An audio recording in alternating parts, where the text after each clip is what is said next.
Hello everyone, welcome to today's show. My name is Spencer Walsh, and for Monday, June 4th, here's what's going on in the world. Facebook gave device makers deep access to data on their users and even on their friends. Minnesota demanded Democrats endorsed a little-known progressive incumbent for an attorney general. We'll take a look at how that shook things up over there, up north. The voters really care a lot about healthcare and not much about the Russia probe. We will give you some evidence for that. Also, Rudy Giuliani had another great television appearance yesterday. It was incredible. We'll take a look at that as well. Also, the Republicans now are apparently pretending to not know how Google works. Oh, that sucks. Someone should teach them. Like, that's a little unfortunate. All right, we got a great show for you today. Let's get right into it. As Facebook sought to become the world's most dominant phone maker, social media service, it struck agreements allowing phone and other device makers to vast amounts of users' personal information. Facebook has reached data sharing partnerships with at least 60 device makers, including Apple, Amazon, BlackBerry, Microsoft, and Samsung over the last decade, starting before Facebook apps were widely available on smartphones, company officials said the deals allowed Facebook to expand its reach and let device makers offer customer popular features on the social networks, such as messaging, like buttons, and address books. But the partnership, whose scope has not been previously reported, raised concerns about the company's privacy protections and compliance with a 2011 consent decree with the Federal Trade Commission. Facebook allowed the device companies access to data of users' friends without their explicit consent, even after declaring that it would no longer share such information with outsiders. I mean, if there's some sort of privacy violation going on, you could be probably pretty sure that Facebook's violating it. If you can violate a privacy, like, it just seems to be really amazing here. And this is, again, it's going to be a bipartisan issue. It's going to be interesting to see how they come out and handle this, because it's just getting to a point where you're like, enough is enough. Like, enough is enough. All this Facebook privacy regulations here, I mean, they've really been effing up lately if they care about their brand. I'll just say that. So anyway, the partnership, whose scope has not, again, been previously reported, raised concerns about the privacy and everything else like that. So most of the partnerships remain in effect today, though Facebook began winding them down in April. The company came under intensifying scrutiny by lawmakers and regulators after news reports in March that a political consulting firm, Cambridge Analytica, misused the private information of tens of millions of Facebook users. And the fear that followed, Facebook's leaders said that kind of access exploited by Cambridge in 2014 was cut off by the next year when Facebook prohibited developers from collecting information from users' friends. But the company officials did not disclose Facebook had exempted makers of cell phones, tablets, and other hardware from such restrictions. So it's probably the most important profitable relationship, and they're keeping that up in the front. So they're keeping that relationship alive, where they still give information to those specific types of companies.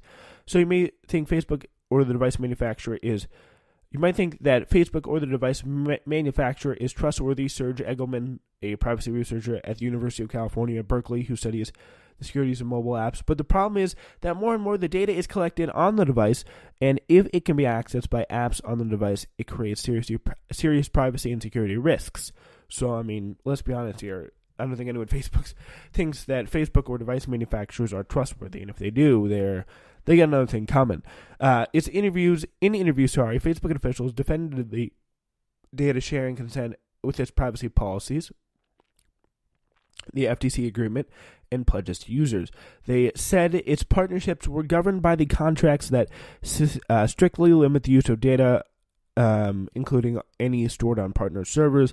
The officials added they knew no cases where the data had been misused, and the company views its device partners as extensions of Facebook, serving more than 2 billion users. The officials said that's larger than most religions have members. So if you had to count there, so that's just an incredible number of people. Very important, again, that they manage all those people in the right way. We move on now. You hear the beep, it's time to move on. So the Minnesota Democrats endorse little-known progressive incumbent the incumbent for the Attorney General, shocking the establishment there. And don't get me wrong, Attorney General is probably a more important position. Like, if you're being honest here, it's probably a way more important position to think about than the anywhere in the Senate or in the House of Representatives, because then you can really actually get stuff done. You can do a lot to change your state and better your state as a whole, not even just your district. So Minnesota Democrats on Saturday, so it's important to get a real progressive in there, like what happened with Philadelphia, where you get Larry Krasner, and all of a sudden Meek Mill's walking free, and he's a huge progressive.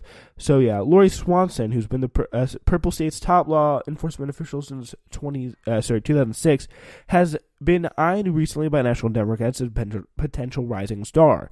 When Senator Al Franken was mulling over his resignation in late 2017, her name was floated frequently as a possible replacement. Lieutenant Governor Tina Smith was ultimately named as Franken's successor in the Senate.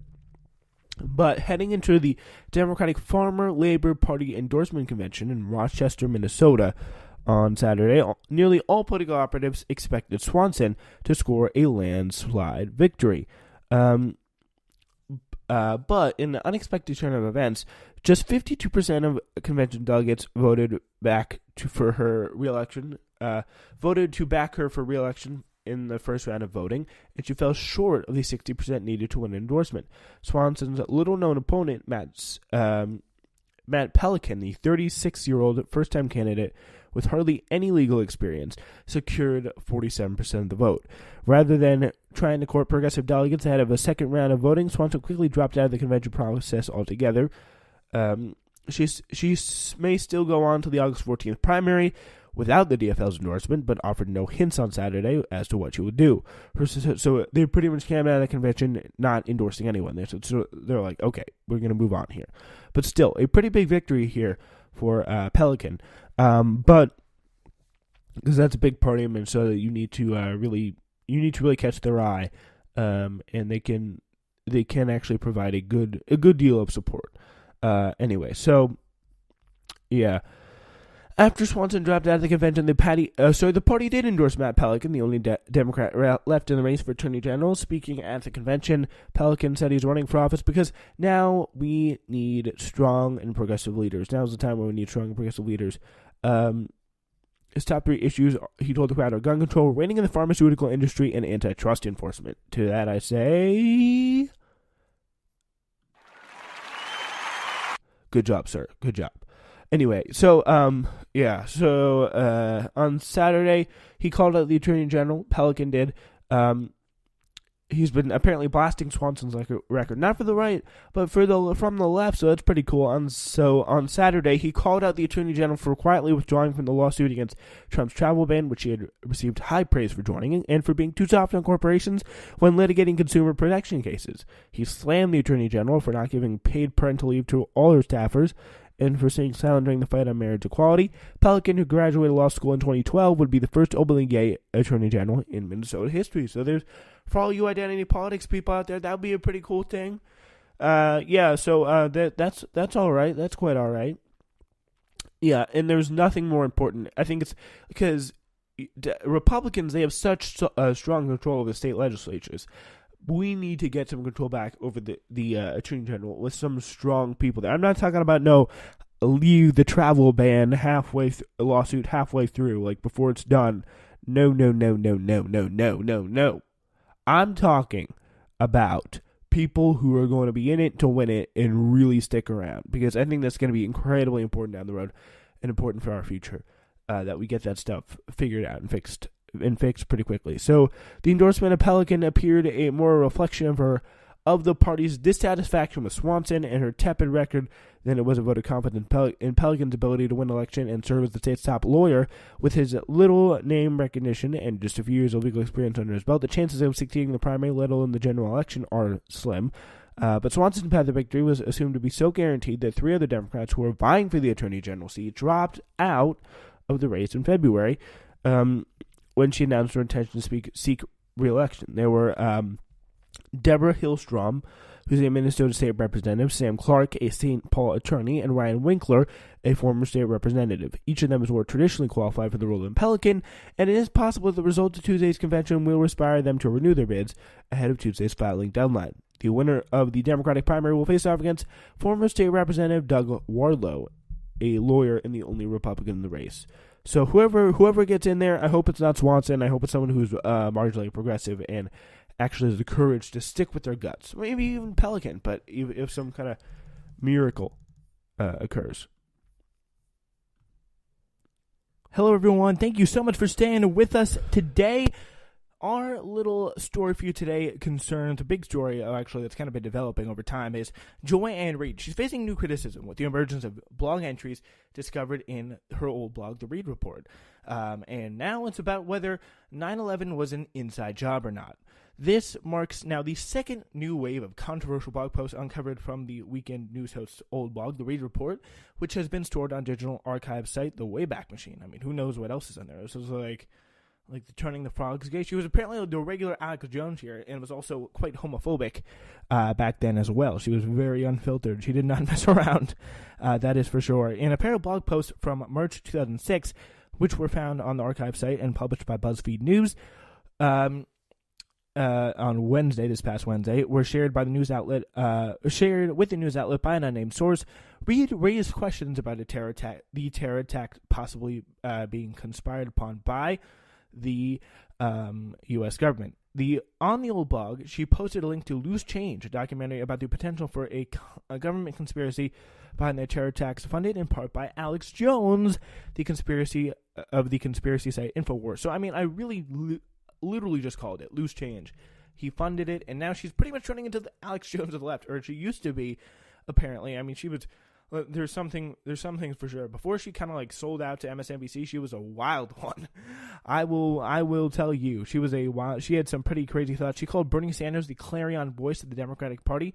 Now she's completely flipped on that front. Because I mean, if you look at some of her old blog posts, they are way different from now that she's on MSNBC with a weekend show and everything else like that. Because she the thing with her is, when I always think of her, I think of someone who has really flipped once they get money and power. And she used to be relatively progressive, but then she went to MSNBC. She took presumably a lot more money and the ability to be way nicer to Hillary Clinton, the Democratic establishment, and other people like that. Now that her boss is an executive wanted to. I mean, it's not a claim that I'm making here without evidence. It's happened before to other people, and they've said no. I'd rather do my own thing. I'd rather go off and do my own thing at other places. Ed Schultz, he went to RT. Cenk Uygur, he built an online empire, I guess you could say that, with Young Turks. And so, yeah, there has been quite a lot of a past history of people seriously changing their opinions about many things when they go on MSNBC and start talking about that. But that does not have anything to do with this 9/11 and anti-gay stuff. This is not good. So another post published by BuzzFeed, Reid suggested the government found the architects of the terror attack very quickly afterwards, raising suspicions of a conspiracy. Neither MSNBC nor Reid's attorney, John Reichman, responded to a request for comment on the reports. Reid's previously unearthed comments and MSNBC's backing of her have raised the ire of conservatives, particularly after ABC's firing of Roseanne Barr for racist tweets. So they needed that kind of little scalp to pick there. Some conservatives and the Trump administration have complained about a double standard among the networks for failing to censor Reid and other hosts, such as ESPN, also owned by Disney, signing a new deal with Keith Olbermann after he called Trump a Nazi and targeted him with swears, and ESPN continued to employ Jemele Hill after she called Trump a white supremacist while Barr's show still existed. So there still was that kind of a perception of bias there from all, again, opinion people. So let's be real. Students for Trump chairman Ryan Fournier posted on Twitter, literally with the words "liberal bias" in all caps. But the point is, Joy-Ann Reid, she's kind of a lunatic now, but you're not going to catch her saying anything else like this in the future because she knows where her bread's buttered, and it's not with calling 9/11 an inside job. No, it's with being nice with the Democratic Party. Taken away from the progressive movement, always crapping on the progressive movement and not fighting for any kind of change. And it's a little bit disappointing. And if you look at this guy, Ryan A. Fournier, who's a student